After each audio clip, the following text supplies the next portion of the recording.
Thank you and welcome back to the second segment of the show for today. We're talking to Dr. Herbert Marbury from Vanderbilt University, and he's given us some information in reference to the institutional church. And he's also given us some excellent information concerning his background and some of the experiences that led him to us this morning. And so, Dr. Marbury, let's see if we might be able to pick up where we left off and to have you to start talking about African Americans and the institutional church from your perspective.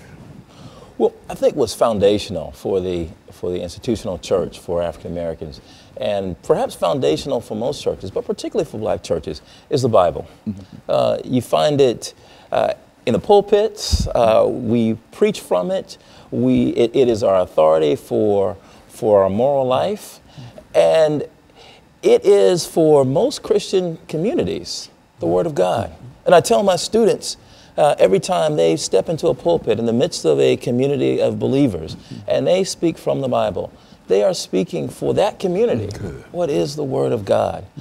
And so one of the things that captured my attention when I was a student at ITC and then later at Vanderbilt, I had good professors like Professor Victor Anderson and Professor Lewis Baldwin, who interests me not only in ethics, that is how black communities think about what's right and wrong, but also interested me in the history of the black church. And from that standpoint, I wanted to know, well, why do churches in general think of the Bible and use the Bible so differently? For example, you look in Nashville and you've got churches from one end of the city to the other. And on fundamental issues, we disagree, and yet the same book is being preached from our pulpits. And I began to wonder, well, what's going on? It's not the book is the same. What's going on in the way that we interpret these texts? It's the interpretation of Absolutely, the books. It's the way. And so I wanted to study how African Americans historically have interpreted the Bible. And so that's the reason I wrote Pillars of Cloud and Fire. It begins to look at African American biblical interpretation from the antebellum period, starting with slavery. And I look at various examples. A radical example and a conservative example in the antebellum period, beginning with Absalom Jones and David Walker. I move on to look at Reconstruction with Frances Ellen Watkins Harper and John Jasper.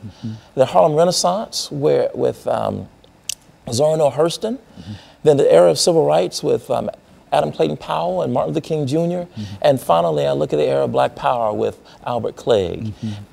Each one takes up the book of Exodus, but takes it up in a very different way. And they take it up based on what I talked about earlier. That is, what are the relevant challenges that my community faces? How can I continue to make the Word of God, the Bible, relevant? And so during the antebellum period, Absalom Jones and David Walker both take up the story of Exodus almost literally. That if God delivered the children of Israel from Egypt, across the Red Sea into the Promised Land, then God will do the same. And the Promised Land was freedom from slavery. Well, freedom from slavery came, and we weren't free. We faced Jim Crow and segregation. And so if you go to the era of Reconstruction, and you look at sermons, the Promised Land doesn't look like freedom from slavery. Emancipation is no longer identified with the Promised Land. Uplift is. Well, how do we educate now? How do we move from just emancipation to education and the kind of cultural attainment that will lift black communities? And after Reconstruction, that changes again in the Harlem Renaissance. This idea that we need to throw off the manacles of slavery, the old Southern sort of African American rebirth. And a rebirth. That's right. The Renaissance man. Renaissance man, Renaissance woman. But for the Harlem Renaissance writers, for the most part, except for Zora Neale Hurston, they were really thinking rather in sexist terms. So they were thinking the new Negro was the new Negro man. But Zora Neale Hurston, I thought, was one of the most interesting figures during that time. Her Moses, Man of the Mountain, helped African Americans rethink the Exodus story in a way that took the focus off a singular figure like a Moses figure and put it on the community and asked us to imagine together what it would mean if we all together walked into the promised land and we weren't waiting for or dependent upon one singular figure or God to send one person to deliver a whole group of people. And then I go on to look at the era of civil rights with Adam Clayton Powell and Martin Luther King Jr., who understood the Exodus story and the promised land as being included as full citizens, that we would certainly enjoy, as Dr. Martin Luther King would say, the blessings of liberty. And if you look at his speeches, he takes the rhetoric from the Constitution and the Declaration of Independence, the kind of rhetoric that founded our nation, and he connects it to the Exodus story. And freedom means becoming a full citizen. Well, at a certain point, by the end of the Civil Rights Movement, we find that Albert Clegg wants to do something very different with that. That there's the frustration that has risen because African Americans still aren't enjoying the blessings of liberty. There is a move to take that story and to claim it for ourselves and to claim the power to change our lives. Not that power, but not placing it in the founding documents, but placing it in black communities themselves. And so we get the Black Power movement. So I wanted to look at the various ways that we have interpreted one singular book, the book of Exodus, over the course of a long period of time. But my concern was to show that each interpreter started first with the concerns of their community at that time. And I wanted to encourage my students who are going to serve churches and serve in religious communities to do the same. You know, during this second segment, I mean, the final segment, what I would like for you to do is to, and I think you've mentioned Adam Clayton Powell and Dr. Martin Luther King. I think that these are two giants, but I think that people know more about Dr. King than they do about Adam Clayton Powell. And so during this this final segment, when we come back, we've got about 45 or 50 seconds here. But when we come back during this final segment, what I'd like for you to do, and I say this now because I don't want to forget to push it forward. I want you to talk about Dr. Martin Luther King and Adam Clayton Powell, and with emphasis up on Adam Clayton Powell and why he is significant and what the things that you've been doing. Okay? And so what we'll do, we'll take this final commercial break, and then we'll come back and we'll deal with some aspects of Dr. Martin Luther King and Adam Clayton Powell. And we'll be back with our audience following this very, very short commercial break.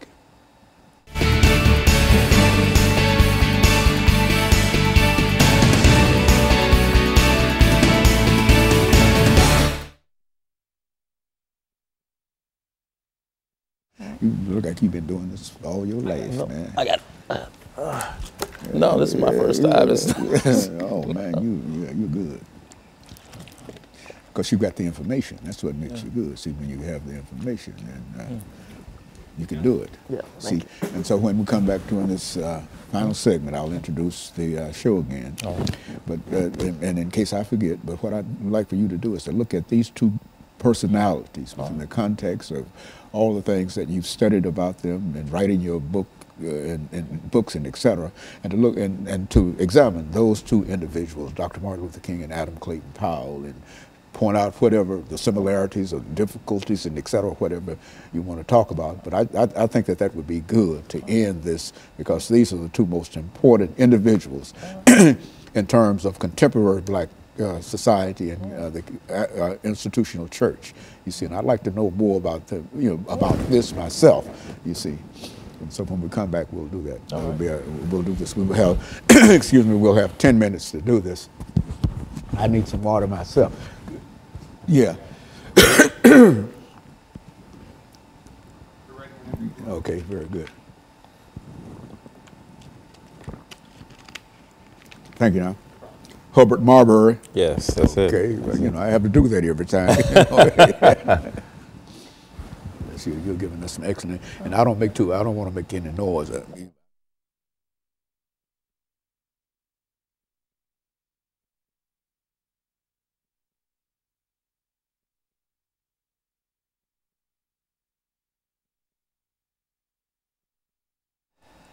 Thank you and welcome back to the final segment of the show for today. We're talking to Dr. Herbert Marbury from Vanderbilt University, and he's giving us some information in reference to African Americans and the institutional church. Doctor, let's see if we might be able to pick up during this final segment to talk about what I consider to be two very, very significant individuals that you've already mentioned, Dr. Martin Luther King and Adam Clayton Powell. And let's see what you know about those individuals and how they fit into what we're trying to do at this particular time. Right. Well, in the chapter on the Civil Rights Movement, I take up Dr. King and Adam Clayton Powell as a pillar of cloud and fire. Dr. King as a pillar of cloud, and and Adam Clayton Powell as a pillar of fire. And when I say pillar of fire, I mean someone who kind of brandished, if you will, his brashness, a boldness, a certain radical nature.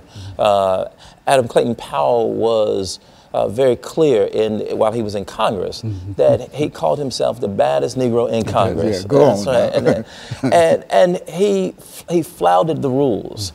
He didn't stomach segregation. He didn't take kindly to the kinds of conventions that made African Americans second class. And part it had to do with his upbringing, had to do with who he was, but it also had to do with, I think, growing up in Harlem. And he really was, I call him, a son of the Harlem Renaissance. He was the new Negro, as I understand it, that the Harlem Renaissance writers had hoped for. He started one of the first boycotts of the public transportation system in Harlem. One of the first sort of public service programs at his church at Abyssinian Baptist Church. And by the time he went to Congress, he was pastoring the largest Protestant congregation in the nation. Adam Clayton Powell is known for his he's not only known for his pastoral work, but he's known for the Powell Amendment, which was a little known sort of codicil that he would add to every bill that sent funding for public accommodations, and it was a bill that said that public funding could not be used for segregated institutions. It angered Southern segregationists throughout the country, but it also angered African Americans because some of those schools were African American schools in the South. Although they were segregated, they were starved because they also needed the public funding. But Clayton Powell didn't care. What he was concerned about was ensuring that those who wanted segregation had to pay for it. And so he starved them all to death until he was able to get the Civil Rights Bill in 1964. That was his victory in the Civil Rights Bill of 64. He was there when Lyndon Baines Johnson signed it, but so was Dr. Martin Luther King Jr. And King, who was, they were both princes of the Black Baptist Church. Adam Clayton Powell had attended school in New York. His father, his father, in many ways, had groomed him to be a prince of the Baptist Church. Martin Luther King, as Dr. King, as Dr. King's father. Good. His father pastored Abyssinian, while Dr. King's father pastored Ebenezer, and they both groomed their sons for the roles that they would take. They both went to elite schools, Morehouse College in the South, and they both were products of the black middle class. But where they differed, I think, was Dr. King grew up in the segregated South, born right in 1929, just as America was going into the Great Depression. And Dr. King saw a different and a brutal side of white segregationist power. And it was something that I don't think Adam Clayton Powell saw. That shaped Dr. King in a way that that Adam Clayton Powell didn't. And led to his assassination. Yes, and led to his assassination. Absolutely. In a sense, both of them were assassinated. Dr. King literally. Good. Adam Clayton Powell was politically destroyed because of his brashness. So what I find with, now, both of them come at a time when African Americans have migrated. And I think this is also important to make the making of these two figures. African Americans began to migrate immediately after the Civil War. Every 10 years, you look at the census, you see more and more African Americans migrating toward the west and toward the north, except for the 10 years during the Depression when you don't see much migration. But you see, and so African Americans migrated from rural communities in the South to cities in the South like Montgomery and Atlanta. That created the possibility for a Montgomery bus boycott, but also created the possibility for an Abyssinian Baptist church, which was Adam Clayton Powell's political base, and which became for Martin Luther King the base for the Montgomery bus boycott and Ebenezer. And so as these two figures began to interpret the biblical text, they thought of the Exodus story for Adam Clayton Powell. The Exodus story guaranteed for African Americans in his sermon, "Stop Blaming Everyone Else," which he preached at Abyssinian Baptist Church in the 50s. It was a sermon that invited African Americans to fully participate in what it meant to be a citizen, take responsibility for what it meant to be a citizen. He really pushed African Americans. He pushed African Americans to take responsibility for it. And so for Martin Luther King Jr., however, there was a different way of understanding the biblical text. Martin Luther King Jr., growing up in the South, personal piety became very important. In as much as his political work, personal piety became a mask, if you will, for Martin Luther King Jr.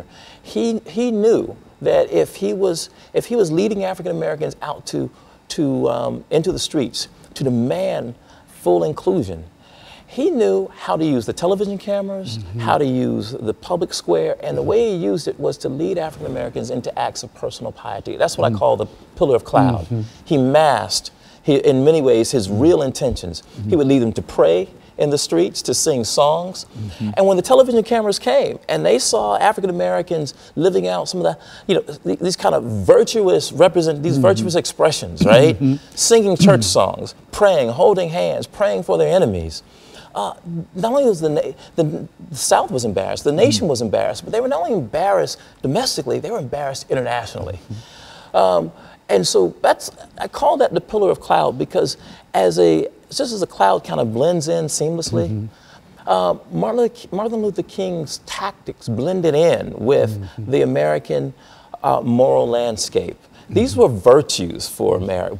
And this was also Dr. Martin Luther King behind the veil. Yes. And you know more about that because of one of your professors, I'm sure. Dr. Baldwin. Dr. Baldwin, who talked about that and et cetera. And I think that you're an excellent reflection in terms of what he said about that and some of the things that you're saying about that. And I want you to know that the information that you're giving us now is very, very precious. And I think that understanding these two individuals and some of the things that they faced and how different they were, one from the north and one from the south, but yet and still they had the same commitment, and while they went about it differently, they had the same commitment in terms of the uplift of African Americans to eventually reach the promised land. And I think that that's what we're still trying to move toward. And that's what we're still trying. That's what I hope that as you read my book, but as we think about biblical interpretation today, we face police shootings of Black and brown, African American and Hispanic, unemployment, high underemployment, and questions around whether or not we can provide adequate education and health care. And I want to know, why is it that we have to go out into the streets to hear the word of God that Black Lives Matter? Why not in the church? Now, to be sure, there's some churches who are doing that. But my question is, how do we interpret the Bible in ways that are relevant for us? Very good. Let me thank you, Doctor, during this last few seconds for coming by and giving us that excellent information. And let me encourage you to tune in again next week for another informative edition of Comments. Thank you and good morning. Thank you very much.